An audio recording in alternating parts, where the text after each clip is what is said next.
নমস্কার বন্ধুরা, সংস্কৃত হিন্দি পাঠশালায় তোমাদের সকলকে স্বাগত জানাই। আশা করি তোমরা সবাই ভালো আছো। তো প্রথমেই বলি, এটা হচ্ছে একটা রিকোয়েস্টেড ভিডিও এবং আজকে আমরা যেটা জানতে চলেছি সেটা হচ্ছে কৃদন্ত পদ। কৃদন্ত শব্দ কাকে বলে, কৃদন্ত পদ কাকে বলে এবং সেই কৃদন্ত পদের বাক্যে প্রয়োগ হলে কেমন হয় সেগুলো সবই আমরা আজকে এই ভিডিওতে জানবো। তো ভিডিওটা প্রথম থেকে শেষ পর্যন্ত দেখার অনুরোধ রইল। তোমাদের সঙ্গে আছি আমি নিপা। তাহলে চলো আজকে ক্লাস শুরু করি। এখানে দেখো কৃদন্ত পদ। কৃদন্ত পদ, এই কৃদন্ত এই শব্দটাকে যদি আমরা ভাঙি তাহলে কি পাবো? দেখো, কৃদন্ত এই শব্দটাকে যদি আমরা ভাঙি মানে সন্ধি বিচ্ছেদ করি তাহলে পাচ্ছি কি? কৃত যুক্ত অন্ত। কৃত যুক্ত অন্ত, তার মানে বুঝতে পারছি কৃত যার অন্তে আছে সেটাই হচ্ছে কৃদন্ত। কি বুঝলাম? কৃত যার অন্তে আছে সেটাই হচ্ছে কৃদন্ত শব্দ। সেটাই হলো কৃদন্ত শব্দ। অন্ত মানে হচ্ছে সেই যার শেষে আছে, সেটা কোনো পদের শেষে থাকতে পারে, কোনো শব্দের শেষে থাকতে পারে। তো এই অন্ত মানে হচ্ছে শেষ। আর এইখানে যে দেখলাম কৃত, এই কৃতটা কি সেটা এখন আমাদেরকে বুঝতে হবে। এই কৃতটা হচ্ছে অ্যাকচুয়ালি একটা প্রত্যয়। কৃত কি বললাম? কৃত হচ্ছে প্রত্যয়। কৃত হলো প্রত্যয়। প্রত্যয়ের উপর বেসিক আলোচনা আমাদের অলরেডি ভিডিওতে করা হয়ে গিয়েছে। তো তোমরা এখনো যারা ওই ভিডিওটা দেখোনি তারা ওই ভিডিওটা আগে দেখে নেবে। দেখে নেওয়া ওই ভিডিওটা দেখার পরে যখন এই ভিডিওটা দেখবে তাহলে দেখবে তোমাদের বিষয়টা আরো কতটা ক্লিয়ার হয়ে যাচ্ছে। তো প্রত্যয় আমি জাস্ট একটু বলে রাখি, প্রত্যয় হচ্ছে কোনো শব্দের শেষে যখন বিভিন্ন নিয়ম অনুসারে যেগুলো যুক্ত হয় সেটাই হচ্ছে প্রত্যয়। তো প্রত্যয় আমাদের আছে 5 প্রকার এবং তার মধ্যে এই কৃত হচ্ছে একটা প্রত্যয়। তো আমরা যেটা আলোচনা করছিলাম যে কৃদন্ত শব্দ বা পদ নিয়ে আলোচনা করছিলাম। তো সেই কৃদন্ত শব্দ বা পদে আলোচনা করার আগে আমাদেরকে কৃত প্রত্যয় সম্পর্কে জানতে হবে। কৃত প্রত্যয়টা কি? কৃত প্রত্যয়টা হলো ধাতুর সঙ্গে যে প্রত্যয়টা যুক্ত হয় সেটাই হচ্ছে কৃত প্রত্যয়। কি বললাম? যে ধাতুর সঙ্গে যে প্রত্যয় যুক্ত হবে সেটা হলো কৃত প্রত্যয়। মানে ধরো আমি লিখলাম যে পট, পট ধাতু যুক্ত অনিয় যুক্ত করলাম। তাহলে পট যুক্ত অনিয় করে আমরা যেটা পেলাম সেটা কি পেলাম? একটা পঠনীয়। এবারে দেখো, এর মধ্যে এই যে পট বললাম এটা একটা কি? এটা হলো একটা ধাতু। আর এর মধ্যে যে একটা অনিয় বললাম এটা হচ্ছে কি? এটা একটা প্রত্যয় এবং এই প্রত্যয়টার নাম আছে। এই প্রত্যয়টার নাম হচ্ছে কি? কৃত প্রত্যয়। কেন? কেননা এই ধাতুর সাথে এই প্রত্যয়টা যুক্ত হলো বলে এর নাম হয়ে গেল কি? কৃত প্রত্যয়। কারণ কৃত প্রত্যয়ের সংজ্ঞায় আমরা জানলাম যে ধাতুর সঙ্গে যে প্রত্যয় যুক্ত হয় সেটাই হলো কৃত প্রত্যয়। তাহলে এই যে আমরা পঠনীয় পেলাম, এই যুক্ত হয়ে আমরা যে পঠনীয় পেলাম এটাকে তাহলে আমরা কি বলতে পারি? কৃত প্রত্যয়ান্ত শব্দ। তাহলে এই যে আমরা পঠ যুক্ত অনিয় করে পঠনীয় পেলাম এটাকে আমরা বলতে পারি কৃত প্রত্যয়ান্ত শব্দ। কৃত প্রত্যয়ান্ত শব্দ মানে কি? কৃত প্রত্যয় যার অন্তে আছে, যে শব্দের অন্তে কৃত প্রত্যয় আছে সেটাকেই আমরা বলে থাকি কৃত প্রত্যয়ান্ত শব্দ। তাহলে দেখো, যে বললাম পঠ যুক্ত অনিয় করে পঠনীয়, এবং এই পঠনীয়টা হচ্ছে কৃত প্রত্যয়ান্ত শব্দ। তো এরকম সেম প্রচুর আছে। ক্রি যুক্ত তব্য করে কি হয়? কর্তব্য।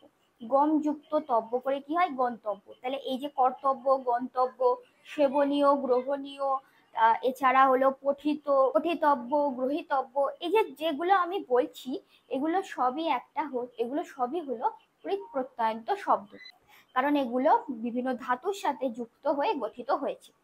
এবারে মজার বিষয় দেখো, এই যে আমি বললাম পঠনীয়টা হলো কৃত প্রত্যয়ান্ত শব্দ, এটাকেই কিন্তু আমরা বলতে পারি কৃদন্ত শব্দ।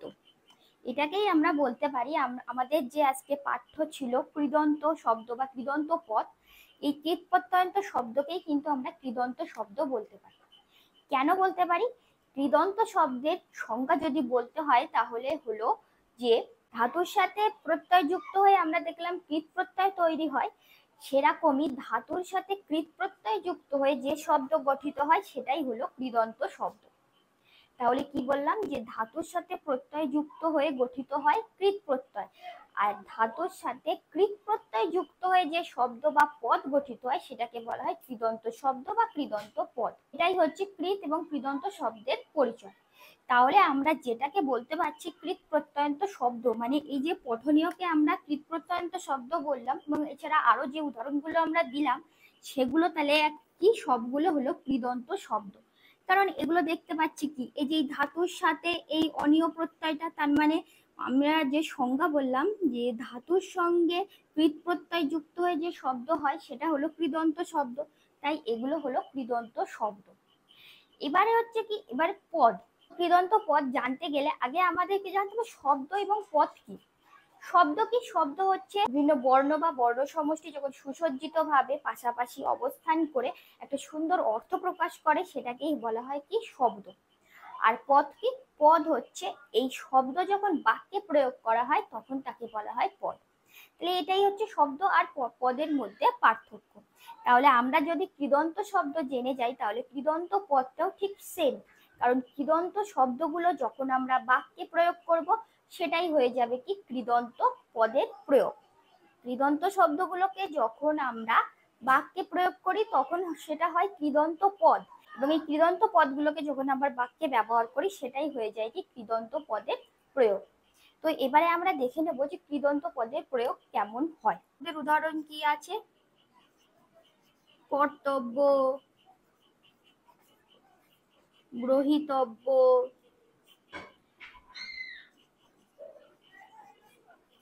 পূজিত, ম্রিয়মাণ। এগুলো সবই, আমি যে উদাহরণগুলো দিচ্ছি এগুলো সবই কৃত প্রত্যয়ের উদাহরণ। কারণ কৃত প্রত্যয় কি কি আছে? কৃত প্রত্যয়ের মধ্যে তো কৃত্য প্রত্যয় আছে, তব্য, অনীয়, নজ, যৎ, কপ, এছাড়া তাচ আছে, লপ আছে, তব, তু আছে, তুমুন, সত্যি, সানজ, তিন প্রত্যয়, এগুলো সবই হচ্ছে কৃত প্রত্যয়। তার মানে কৃত প্রত্যয়ের যে উদাহরণগুলো আমরা দেখতে পাচ্ছি সেইগুলো সবই হচ্ছে কি কৃদন্ত শব্দ। এগুলো সব কি হয়ে গেল? এগুলো সব হয়ে গেল কৃদন্ত শব্দ। এবারে আমরা আসছি কৃদন্ত পদ।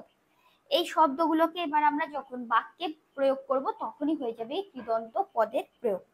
অয়ং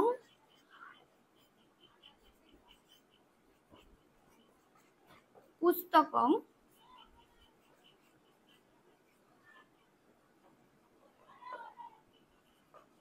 পঠিতব্য। অয়ং পুস্তকং পঠিতব্য। এছাড়া অয়ং দ্রব্যং গ্রহীতব্য। এছাড়া বলতে পারি চন্দ্র ময়া দ্রষ্টব্য। এই যে আমি উদাহরণগুলো দিলাম এগুলোই সবই হচ্ছে কৃদন্ত পদের প্রয়োগ, মানে কৃদন্ত পদের আমি কিন্তু উদাহরণ দিচ্ছি। কারণ দেখো এই যে পঠিতব্য দেখতে পাচ্ছি, গ্রহীতব্য, দ্রষ্টব্য, এগুলো সব হচ্ছে কৃদন্ত শব্দ, কিন্তু এগুলোকে যখন আমি বাক্যে একটা একটা করে ব্যবহার করছি তখন এগুলো হয়ে যাচ্ছে কি, এগুলো হয়ে যাচ্ছে একটা কৃদন্ত পদ। এগুলো তাহলে হয়ে যাচ্ছে কৃদন্ত পদ। মানে এই বইটা পঠিতব্য মানে পড়া উচিত, আমরা পঠিতব্য বলতে পারবো, পঠনীয় বলতে পারি। এই তব্য আর অনীয় দুটোই হচ্ছে উচিত অর্থে ব্যবহৃত হয়। অয়ং দ্রব্যং গ্রহীতব্য, এই দ্রব্যটা গ্রহণ করা উচিত বা গ্রহণ করার যোগ্য। চন্দ্র ময়া দ্রষ্টব্য, চাঁদ আমার দ্বারা দৃষ্ট হয়েছে। ময়া রয়েছে আমার দ্বারা, চন্দ্র আমার দ্বারা দৃষ্ট হয়েছে বা দর্শনীয় বা দৃষ্ট হওয়ার যোগ্য। তাহলে আশা করি বুঝতে পেরেছো যে কৃত আর কৃদন্ত শব্দের পরিচয়টা কি। তো আমরা জানলাম কি কি? আমরা জানলাম যে ধাতুর সঙ্গে যে প্রত্যয়গুলো যুক্ত হয় সেটাকে বলা হয় কৃত প্রত্যয়, আর ধাতুর সাথে কৃত প্রত্যয় যুক্ত হয়ে যেসব শব্দ গঠিত হয় সেগুলোকে বলা হয় কৃদন্ত শব্দ।